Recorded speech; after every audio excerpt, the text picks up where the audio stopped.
if you don't hear my cats. I'm gonna go to mute.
Jameson, I'm noticing that I'm not listed as a co-host. Do you want me to be?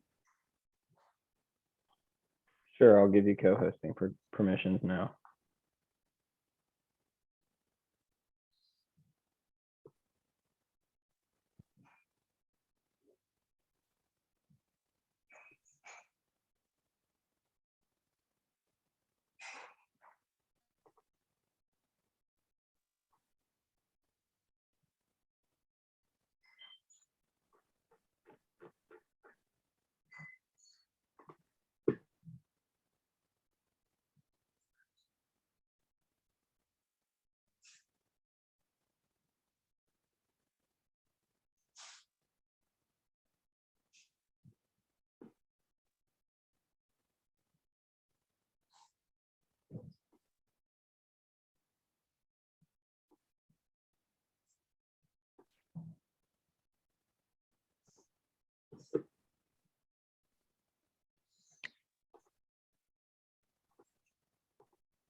Lorna, are we ready to get started? Yeah, we can go ahead. Okay, will you share your screen? Thank you.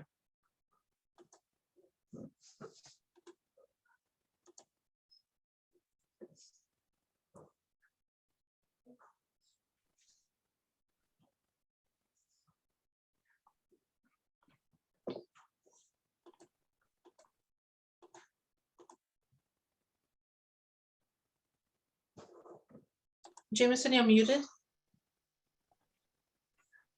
Yeah, I was talking to my dog, sorry. Oh, All right, everyone, welcome to tonight's session. My name is Dr. James Moore. I'm the ISD Director of Elementary Special Services. Thanks for being here this evening. We're excited to present the presentation we've been working on based on your feedback during parent listening sessions. And with that, I'm going to turn it over to Lorna Gilmore. welcome everyone. My name is Lorna Gilmore and I am a teacher in special assignment and I work in the Equity and Family Partnership Department. And I worked with Jameson on the listening session, and based on the listening session, we are happy to provide some information in response to the questions asked from families. I'm Nicole Perkins. I'm also a teacher on special assignment. I am a special education instructional specialist for elementary LRC1. My name is Betsy Grant. I am an ISD parent of a child in the LRC2 program. Currently a freshman at Issaquah High, but has been in ISD since entering ECE at age 3. And I also am the ISD PTSA Special Education Network Chair for the ISD PTSA Council.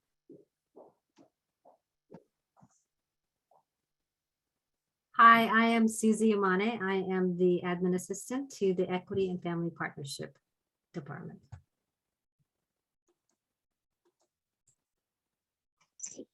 So as Jameson said earlier, this presentation is based on feedback we heard at the listening session and some suggestions made by parents. All of you at this meeting today are families that have a child with an IEP. And so you have already gone through all of these steps from referral to eligibility and consent. And all of you most likely have also attended at least one IEP meeting already. This session is also going to be recorded so that as we get new families into the district whose children might qualify for an IEP, those families might be able to listen to the session to better understand the IEP process, or actually the IEP meetings, and what they can expect out of those meetings. Great. So the first one, what is an individual education program? So as we know, after, you often hear this as an IEP. And so after an evaluation, the team has 30 calendar days to hold and put in place an IEP, or an individual education plan or program. So this is a living document, meaning that it can be changed at any time throughout the year, as long as you hold an IEP meeting, and that we work in collaborations with families to create this IEP based on the child's needs and the evaluation results. So the IEP that's presented at the meeting is a draft. So this is a starting point for the team for that conversation. And the draft can be changed based on the conversations at that meeting. So the last thing on this slide is the team will determine the appropriate placement at the IEP meeting.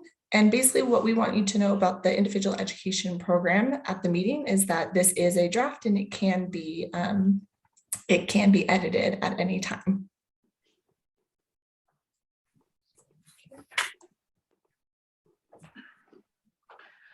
So who is on the IEP meeting and what is their role? So there is a core team that is part of all IEP meetings. On this slide, you will see the people who are on that core team. So that core team is the parent or the legal guardian of the child, their special education teacher, and that person is also usually the case manager. The student can be there if it's appropriate. Usually that happens if it's an older child in high school, but it would depend on the situation. The general education teacher, their classroom teacher if they're an elementary student, or a core class teacher if they're in secondary, which is middle or high school. A district representative, which is referred to as an LEA, or the local education agency, if you're looking at, say, legal documents or something along those lines. The district representative is usually the principal, assistant principal, the dean of students, or it can be an ISD Special Education administrative staff person. The district representative can provide can say basically who can provide or supervise the provision of specially designed instruction, also referred to as SDI. And they're also knowledgeable about general curriculum and the availability of various resources within the district. So this whole team is a great core of people to be there to help with this process. And to the side, you can see the meeting invitation that you should receive in advance. And that will list all of the people that are expected to be in attendance, so you'll know in advance the people who will be part of your team and who will be at your meeting. There you go. So additional members of the IEP team. So previously, those are core team members that are as part of any IEP team. Then depending on the needs of the individual student, there may be other members added to the team as well. So there would be individuals that interpret evaluation results and can provide additional services. One student may have multiple specialists, such as a psychologist, an occupational therapist, language pathologist, physical therapist, or a behavioral specialist. All of that would depend on the needs of the individual student. Then there could be other individuals asked by either the district or the parent if they have special expertise that the child might need. A parent can always bring someone, a non-professional, to the meeting, or a person of their own choice. It can be a friend, an advocate, a family member. It's good to have somebody who is another pair of eyes to help take notes or something along those lines. The only thing that you need to do is let the school know if that person that you're bringing is a lawyer or somebody that's formally representing you legally. You can also ask for an interpreter if as appropriate. It would be no cost to you, and a professional interpreter would be hired by the ISD. Even if you're a multiple language family, if you say that your primary, you're okay to communicate in English, it's fine to request an interpreter if you want to, because sometimes with specialized language, or just because it's it can be an emotional time, it's okay to want that additional help, even though you're typically comfortable conversing in English. So it's completely up to you if that's something that you want to do. Just let the district know in advance so they can make those arrangements. Thank you, Betsy. And so some of the things we heard at the listening session was that the meeting size, there were a lot of people at the meetings, and it was very, very overwhelming for many parents. And so we just kind of what the parents asked was to just give parents a heads up as they're coming into the meeting. So we want you to know that sometimes the meeting can be down to just 4 members, including you. And sometimes, especially for a reevaluation meeting, it might be a very large group. So be aware, depending on the type of meeting you're going into, and you can ask your child's IEP teacher how many people that they're expecting at the meeting, because that might help you become more comfortable or know what to expect as you're coming in. So, getting a heads up is always really helpful for this. Another thing is, we also know that with so many people, sometimes, or even if it's 3 other people, the general education teacher, for example, might be someone you're not familiar with. So as you're at the meeting, there's a great likelihood that you might not know the names.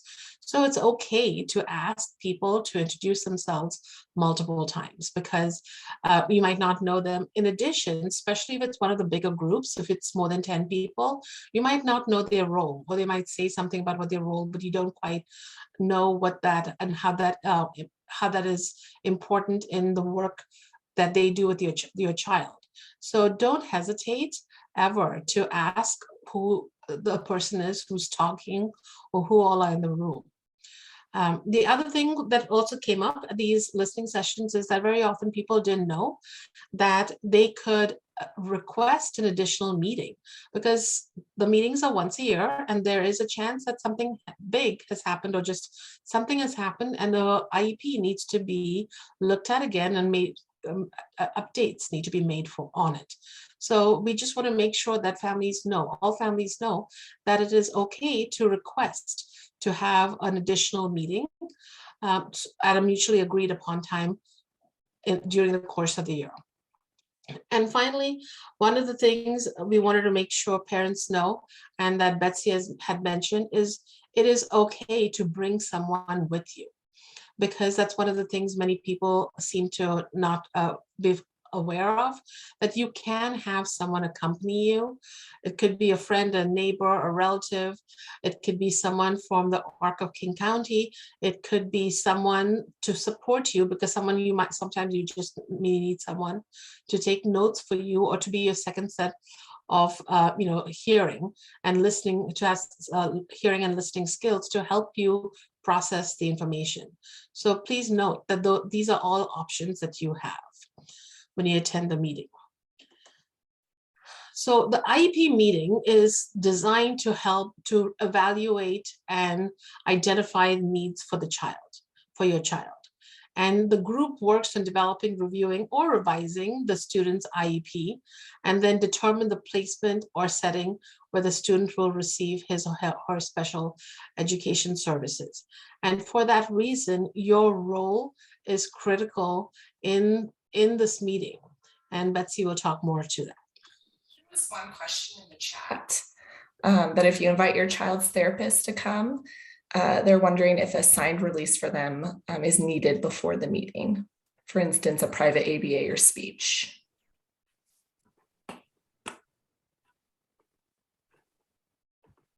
So typically, and Dr. Moore, please correct me if I'm wrong, but typically you would not need an ROI if you're attending the meeting with your outside therapist. If they're attending the meeting with you, you would not need an ROI. An ROI is a release of information. And so we would need a release of information if we were going to continue that conversation and wanting to get touch base with them about, outside therapy outside of that IEP meeting. Okay, thank you, Nicole. That's correct, Nicole. Thank you. And I think the second part of the question is, are parents part of the team that decides placement? And yes, that is part of the team. And the meetings occur once a year, and that is usually on a yearly basis. So whenever the IEP date was set for the initial one, that it's usually 1 year till that date. Dr. Moore, you can correct me if there's any flexibility, plus or minus a few weeks, that it will happen. So you can look at your child's IEP and see when the year expiration is. It's going to be 1 year from the last time the team met. Correct. I see there's another about transition from elementary to middle school. Before I go on, I'm just going to answer that question really quick, if that's okay. So if you have if you're going to transition, usually that happens either from elementary to middle or middle to high. Usually a conversation like that should happen spring prior. It might be part of your regular annual IEP meeting, depending on the timing of it, or it could potentially be a separate meeting. It would depend on your individual child's plan and what that is going to be. But as we said, if you have any questions about that, you can always talk to your case manager, and you can call a meeting at any time. If you want to start talking about transition at the beginning of 5th grade, because you have things that you want to make sure that are worked on throughout the school year, the year prior, then you can call an IEP meeting and have discussions about maybe adding a goal about transition or something along those lines. So yes, the parents are part of that team. That transition usually happens sometime the year prior to transitioning, but you can have conversations throughout that transition period if you want to, until you're comfortable with the plan. So I hope that answers that question. That kind of dives into the role of the parent or guardian at any IEP meeting. So the parent or guardian is a huge part of the IEP meeting. You are the world's expert on your child. You're there to advocate, you're there to share experiences of your child, to participate fully in the discussion and any decision making. You can ask questions about the draft IEP, about the data, and any other aspects of the meeting. If there's something that you're not understanding, if they're using language or acronyms that you're not familiar with, you can jump in and ask questions. You are a full active participant in the meeting, and you should not see yourself as passive during that time. You are free to take notes. You can ask for a copy of the notes, because typically there will be somebody from the district who is responsible for taking notes of changes. So you can take your own notes. You can ask for a copy of the district's notes about suggestions or changes that were made, so that when you receive the final draft, you can make sure that the discussion was fully captured. You should plan on come and be prepared to share what you're seeing in your child's progress, your thoughts, your suggestions, what you see at home, what you see in the community, what they're doing in outside therapy, what your feedback that you're getting from the child, from school, anything that you think is relevant to making the plan moving forward is input that is welcomed by the school district. You can come prepared with questions for the school staff. You can write all that down. And that is what the IEP, that is a large part of what the IEP meeting is to make sure that the school district fully understands your desires and your thoughts on your child. So continuing on with the parent or the guardian at the meeting. So you're going to work in advance to set the meeting time at least 1 month in advance. So it's not something that should be happening the week before or something along those lines. And that, if that hasn't happened in the past, that is something that ISD has changed based on parent feedback. So now the meeting time should be set at least a month in advance of it happening. You're going to receive a parent input request form at least 5 days in advance to make sure that you have the opportunity to provide feedback. That input request form is really a great chance for you to record your thoughts, the things that you want to make sure are shared at the meeting. It's generally a Word document, I believe, at least it has been in the past. And so you can put as much information as you want. So anything that you have on that when you have time, when it's not a big meeting in front of a whole bunch of people. So you have in your own home just time to make notes and put as much information as possible.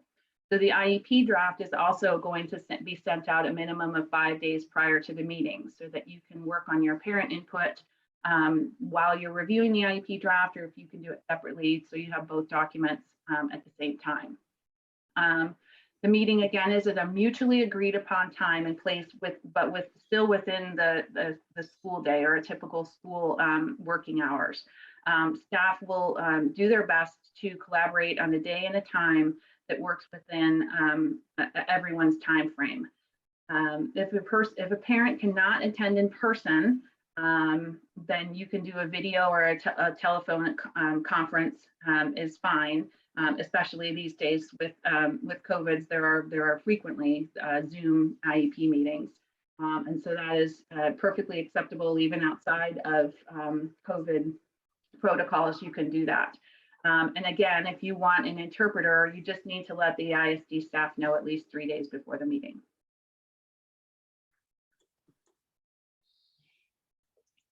So one of the things that also came up is when parents did come to the meeting sometime at school, it was a little bit confusing at times. So one of the tips for parents for coming to the IEP meeting is to come at least 15 minutes earlier, because very often IEP meetings are either before or after school and sometimes in the middle of the day. But if they're after school, the fighting with the traffic for pickup can be quite troublesome. So come earlier, check in with the office staff. And if possible, give the office staff your case manager's name so they know who the meeting is with. And so let them know that name. Also, if you can have a copy of your parent input document with you, you don't have to, but sometimes some parents might have it on their phone, just some place to just keep have something as a reminder. Also, if you want to bring your IEP draft, the child's IEP draft with you, that would be a suggestion, and also some place to take notes. And as Betsy said, you can also have someone come with you who would also be kind of a person to take notes and do some of these things for you, because it can be a stressful meeting for many parents. And so how can you focus on what is being said and, have someone to help you review some of this information, if that's possible for you.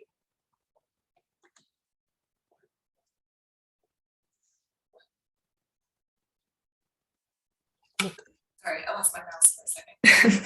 So what does a meeting agenda look like? So these are the typical components that you'll see on the agenda, which is the welcome, introductions, your agenda, strengths and challenges, parent input, review of the IEP, which is kind of the meat of the IEP, and your closure. So on the next slide, we'll go into the individual parts.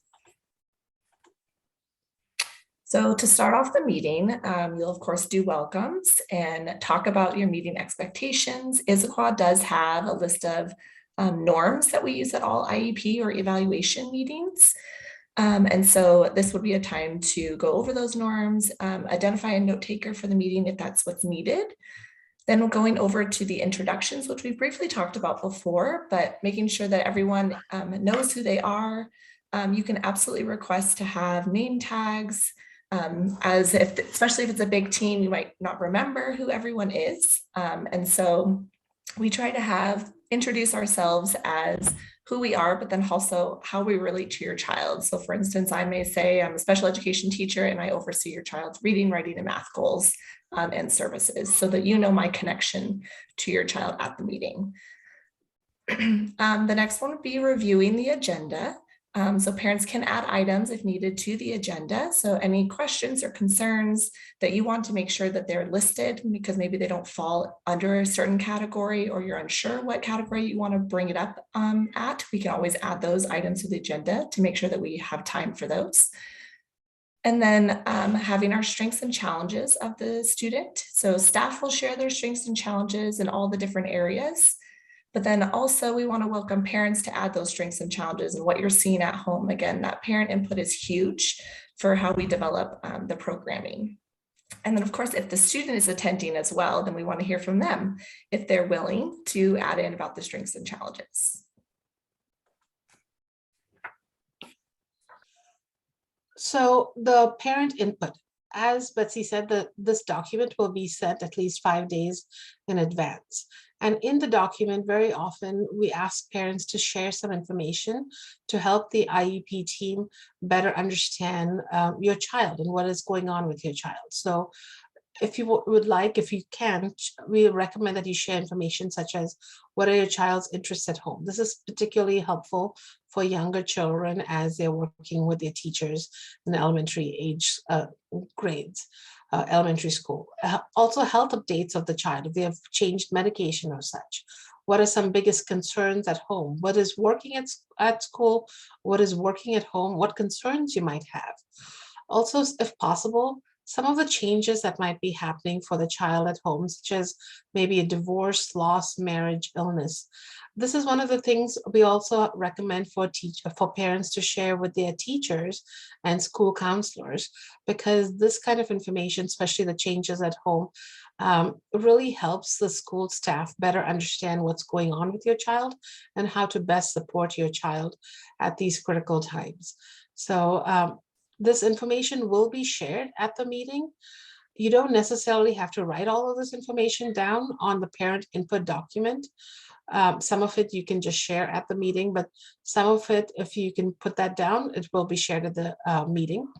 You also have the opportunity to ask questions prior to the meeting if you are unclear about the IEP plan. So before the meeting even starts and you've gotten your draft, you're welcome to send an email to the case manager regarding questions on the IEP draft plan so that you are better prepared to come in and maybe have discussions about it at the meeting.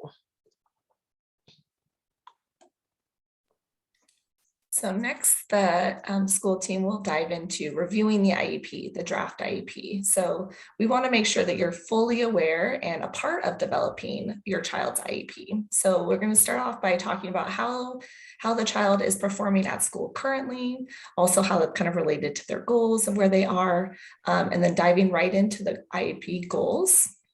And again, this is a draft, so sometimes you'll talk about it, there will be a goal presented, and then maybe the goal will shift throughout the conversation. And so we want your input based on, because you see them at home, especially social and behavior. We want things to be aligned from home to school, and so we want those inputs from the goals. We'll next go over the accommodations. So how are they going to access the content, especially in the general education classroom? Talk about the areas that are being served, so the different qualifying areas, And then now going into the service matrix or the minutes attached to each service. So it can be very technical. So feel free to ask for clarifications of this. And some things to be aware of is oftentimes you'll see that the goals are written weekly. That doesn't mean that they're just, they're implemented once a week, but it means that we have added all of, like, for instance, the reading goals, the reading minutes. And so it may be 120 minutes a week. There still might be seen daily, but it does give the team a little bit of a flexibility that if they have something come up, they can always serve those minutes on a different day. It's the amount of time that's needed for the week. You might also see them daily on there, especially if the team wants to be really thoughtful. If it's like a check-in and they want to understand, make sure that it's aware to everyone that these minutes are assigned for 5 minutes every day for a check-in. But most of the time you'll see them as weekly minutes, especially into middle school and high school.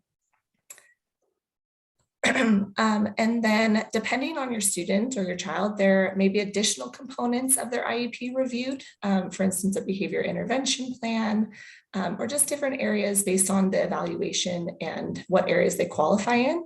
But we definitely want to have parents have the opportunity to get feedback on all parts of the IEP. And so that includes every single section that we'll be discussing.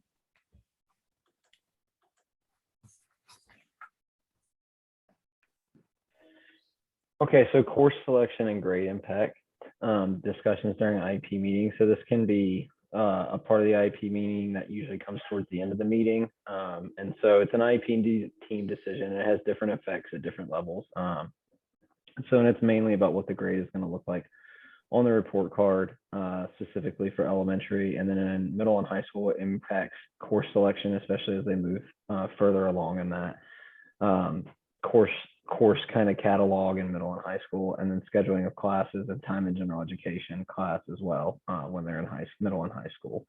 In elementary, of course, that course selection is really about the amount of time they're going to spend in gen ed versus in the special education classroom, whether that be an LRC1, LRC2, or some sort of other setting. In middle school, what that can mean is no elective class, or similarly, whether or not they're going to receive that specially designed instruction inside a general education class or in a special education setting. And then, I don't want to gloss over this. It affects middle and high school is the pass, no pass grading decision. That is an IEP team decision and a conversation that the team is going to engage in.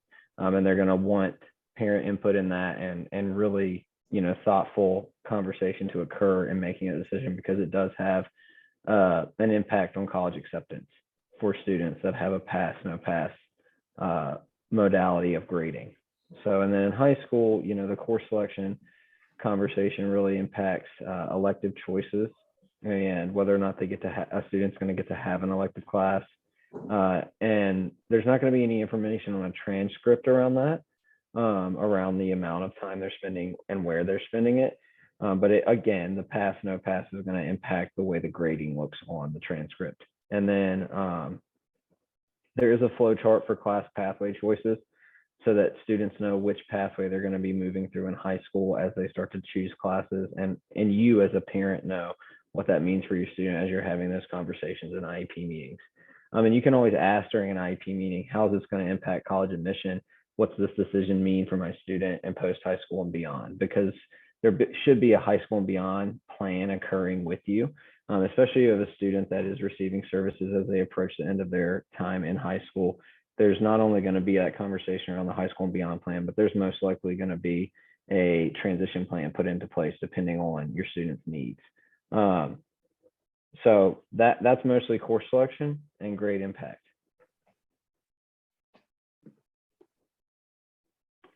Okay, so goals and accommodations are individualized, right? And I just had a great question I was answering in the chat about, is there a limit on the number of accommodations? No, I would never say there's a limit, but there isn't a reasonable way of making sure that that student is getting the accommodations to help them access their learning. And so that you want that to be an individualized conversation with you as a parent and the team as that student's educational providers. So an IEP in nature, individualized education plan. So it's not the same. It's very much dependent on your child's needs to be successful in the school environment. you can always bring up and suggest an accommodation or give input on how things are being delivered. We welcome that in ISD. We want to hear what you think would work for your child, because like Lorna started off saying, and Betsy, your student the best compared to us. I mean, you know them better than we ever will. And then given a specific concern. So if you do have a specific concern, and the one that we brought up when we were planning this was assistive technology. So if your student is maybe having trouble communicating or some other concern, such as you feel like somebody could help maybe with behavior or something like that, during the IEP or in talking to your case manager, you can ask if there's an additional ISD staff member that has a specialized area of focus or expertise that can help support at the meeting. We are always open to try and bring in as many resources as we can to support students. So if you have that question or concern, you can absolutely ask it.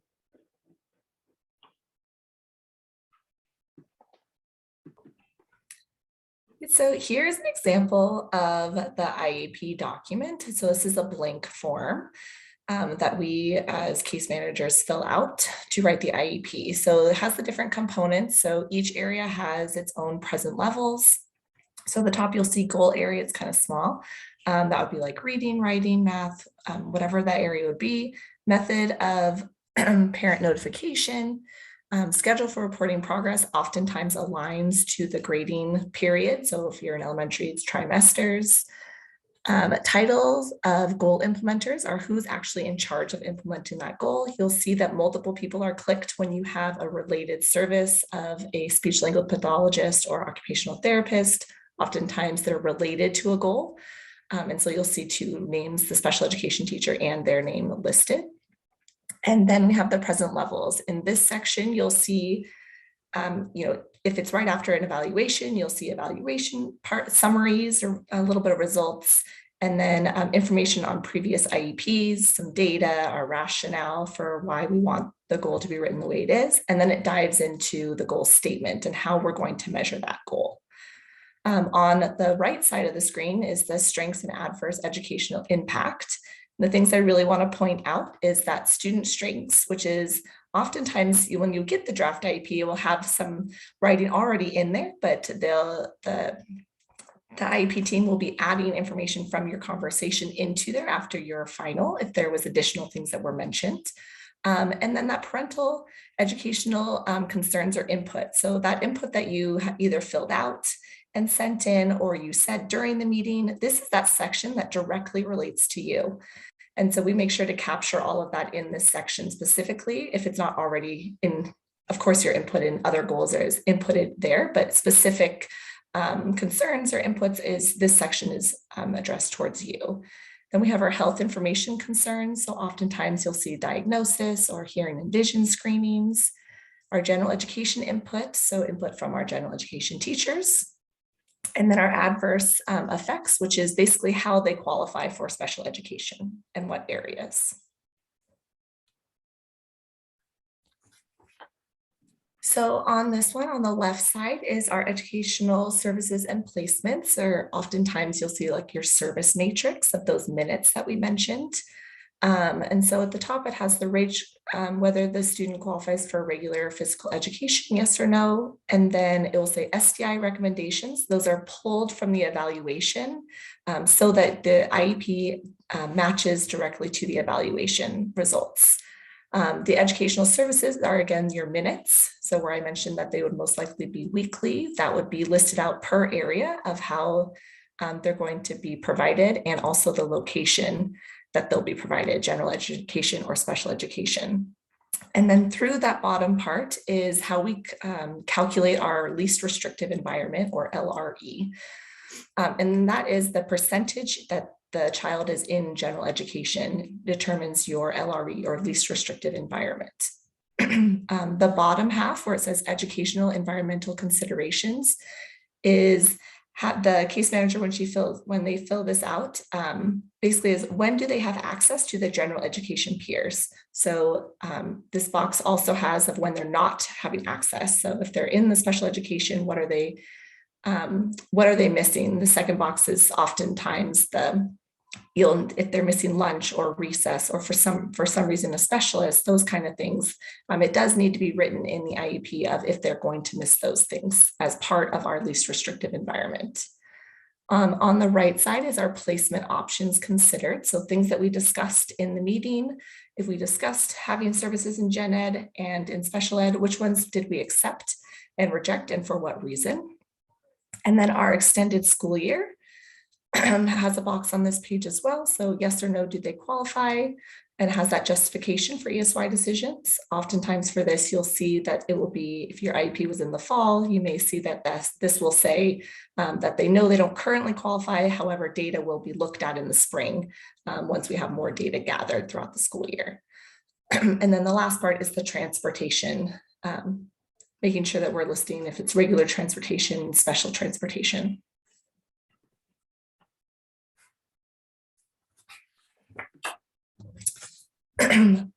So then we have our prior written notice, and this is a very important part of our meeting, but it oftentimes can be quite confusing when we think of prior written notice. This is actually the notice of the IEP being implemented. So you will receive this notice after the meeting has been held, and it is our notes from the meeting.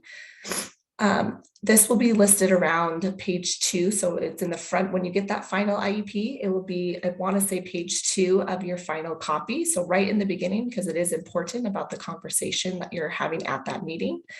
And so the district is required to send you a prior written notice after decision has been made, but before implementing that decision. And so sometimes you'll have a team meeting and you may not be changing something specific about the meeting, but you may get a prior written notice about what occurred at the meeting, regardless of if you made an IEP or IEP amendment.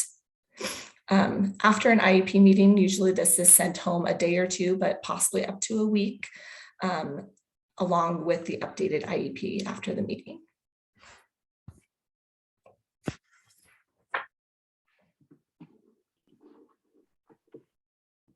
So what is included in the prior written notice? And I know that it's, like Nicole kind of said, it is after the meeting, but prior to services starting. So it is based on the discussion at the meeting. It's really of what you all discussed as a team together about what would be best for the student at the center of that conversation. It can include parent proposals and team proposals if they were agreed upon or not, and need to be in this document.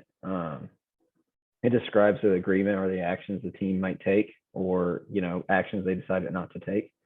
And it can include disagreements with you, and should clearly describe the reasons for disagreement. So if you share that you disagree with something, you can absolutely ask that that be included and elaborate on the reason for disagreement upon whatever issue that might be. And it includes decisions to initiate or change, identification, evaluation, placement, provision of free and appropriate public education. And it generally lists all the team members in attendance. And it should really be, for someone like me, it's what I go back to read first to see what happened in an IEP meeting. And it follows those IEP meetings. There was a comment in the chat about the prior written notice of basically is this kind of like your receipt or confirmation of what's going to occur? And yes, it is. It is the prior written notice is the documentation of the meeting. So if there was additional changes that the team agreed to at the meeting, this is the place that they would mark of what those changes were to the draft, so that you can make sure that they were included in the IEP.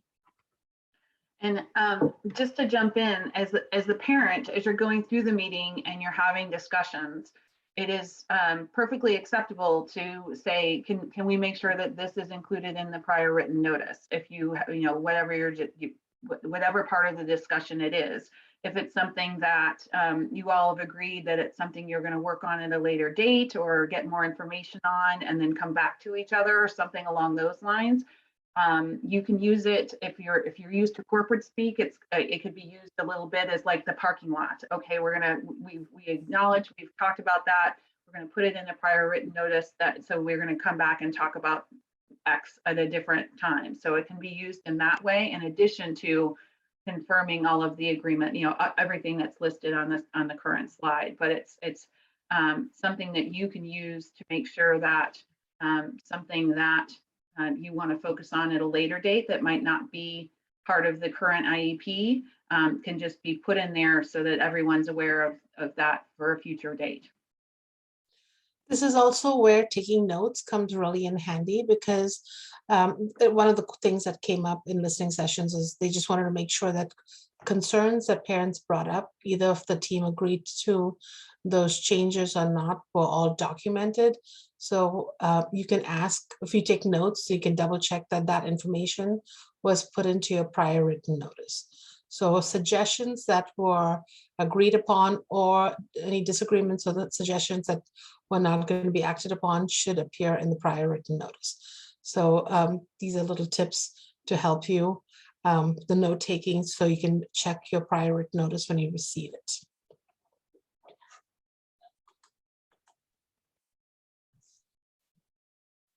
So if you as a parent or guardian need to reschedule a meeting, you can make that request. We recognize that, we're under timelines and deadlines, but we don't not want to have your involvement in an IEP team meeting. So if something happens or something comes up and you can't attend a meeting, you can absolutely just reach out and say, hey, I can't attend. Can we reschedule the meeting? Or I can join by phone or by Zoom, like Lorna talked about before. But you can just ask to reschedule the meeting. And then you let the team know you can't be there, and then the case manager and you will have to work together to reschedule with the rest of the team as soon as possible. And so in very, very rare circumstances, an IEP meeting may proceed without parent involvement. It is not something we want to do at all. It's against most of our practices, but if for some reason there was something going on that we needed to make a change to that plan to make sure a student was safe or getting what they needed, or getting services they weren't being provided because there was some hang up around that plan being completed, we would move forward with that IEP meeting. And again, in very rare circumstances. And then you would receive a prior written notice copy and the final IEP document that the team decided on. And then you can still ask to have another IEP meeting. You can still ask to ask questions. If you don't want to have a full IEP meeting, you can just say, can I schedule time to talk with you, to your case manager? And you can just also request another IEP meeting. But if you can't make a meeting, you should reach out and let the team know you can't, so they can reschedule and work with you on that.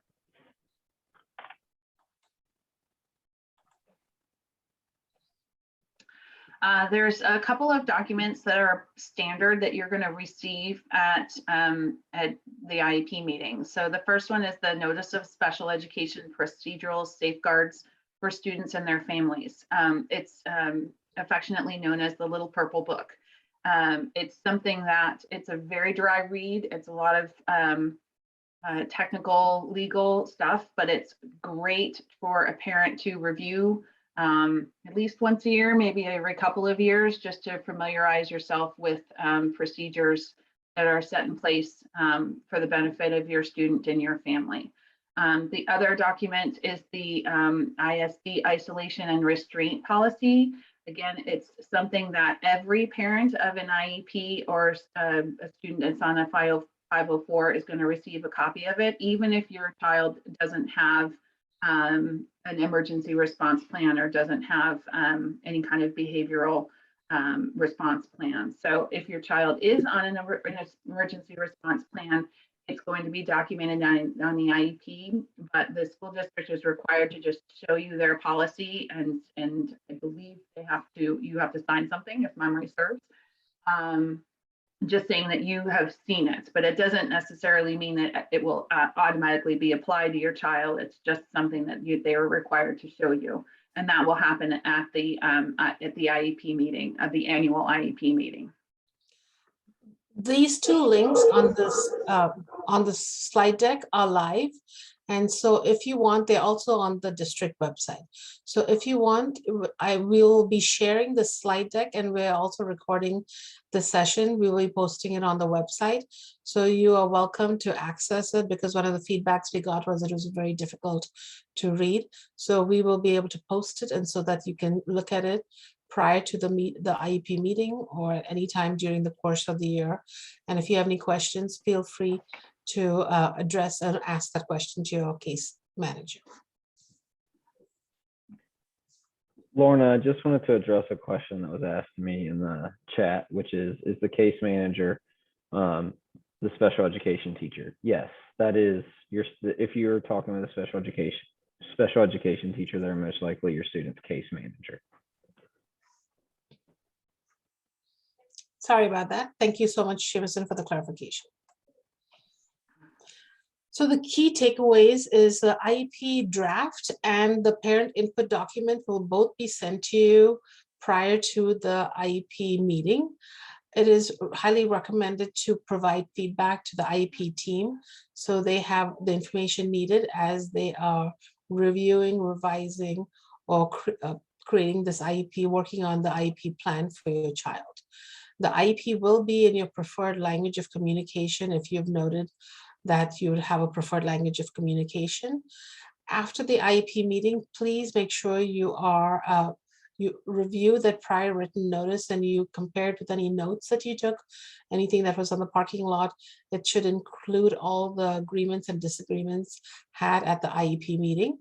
And you will also receive your IEP final document anywhere from a couple of days to a week after the IEP meeting. So review it to make sure that it's accurate. One of the biggest things we really want to emphasize is it's okay to ask questions. So a lot of things are happening. It might feel overwhelming and confusing.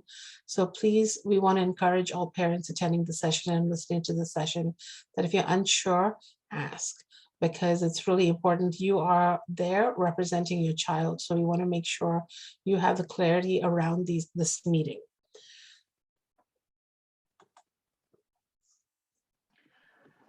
And just to reiterate what we've been saying throughout the presentation, the ISD staff, the teachers, everyone that is there is your partner in your child's education.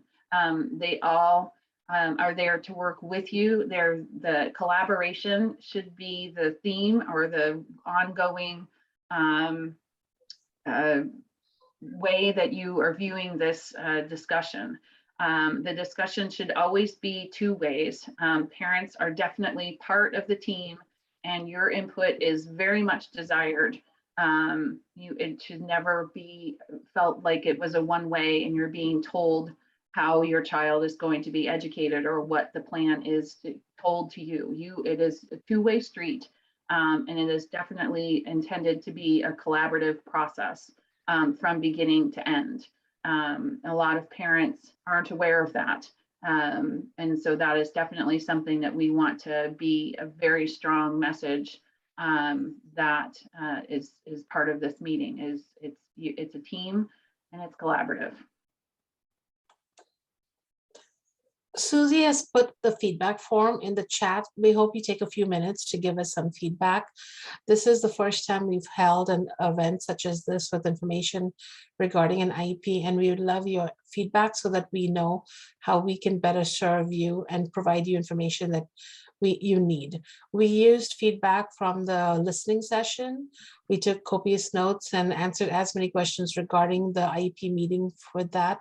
We also worked with a couple of parents and they helped review the slide deck to help us improve the information that we're providing you. We want you to know that you are our partners and we are working to collaborate with you in providing the best experience at this meeting, so that it is a collaborative meeting with the IEP team, since you are an integral part of that team. So please take a few minutes and give us that feedback. One of the questions that we're also asking is there another session that you'd be interested in attending regarding special education to best support your child? We also have a list of resources that we are posting along with this in the slide deck. So this slide will have these resources and it will have a lot of the links to OSPI, which is Offices of Superintendent of Public Instruction, basically the state that helps guide our process and our laws. So those links will be posted on there. And one of the things we got in our feedback, the listening session, was parents really were overwhelmed with some of the acronyms we used at these meetings. So we did list some of the acronyms, not all, of course, but it has been a good reminder for us in the district about our use of acronyms. And so we are aware of that and we'll continue collecting acronyms and add it to this slide deck. And we're looking for acronym lists a link into this so that you are aware of those. We also have the ISD pages and special education program information. And also we have resources from the community. Betsy, would you like to share a couple of those? Yes, so the two that are great resources, one, so the Issaquah PTSA Council, what the council is it's basically all of the individual PTSAs within the Issaquah School District. So each of the school-based PTSAs, along with our newest PTSA, which is a special education PTSA that's specifically there to support families. Their members are all focused on supporting families that receive special services. So the PTSA Council is all of the individual PTSAs, and we're there to support those. And my role in particular is I am the special education. Oh, actually, I didn't catch this when we were reviewing the slides. It's actually the Special Education Network. It was renamed from committee. I didn't catch that earlier. Sorry, Lorna. Okay. So what that is it's basically we have a special education representative in each of the schools, and I'm the chair of that group. So we're always working towards trying to improve communication between families and supports. At the website, there is a series of webinars that are based on parent feedback. And they're webinars that I have done primarily with Dr. Bailey, who's the Assistant Superintendent of Special Services for ISD, but we're working on doing a larger series. And we always are looking for parent feedback of what questions can be answered. So it's an ongoing series and a great resource for more information similar to what's happening tonight. So those are there that your PTSAs are out there to support you. And then we just have some questions you can ask, suggested question you can ask your team at any time. And that's one of the other things we just want to remind parents that if you have any questions, a good person to start asking questions would be the special education teacher that works with your child, that is also referred to sometimes as a case manager, or often to as a case manager. So they're usually a first go-to person to start communication regarding changes, updates on the IEP and such. And with that, we have come to the conclusion of our planned program. If you have any questions, please feel free to raise your hand, or you may enter it into the chat, and Dr. Moore, Nicole, and Betsy and I can work on answering those questions for you and clarify any questions you might answer, any questions you might have. Thank you so much for attending the session.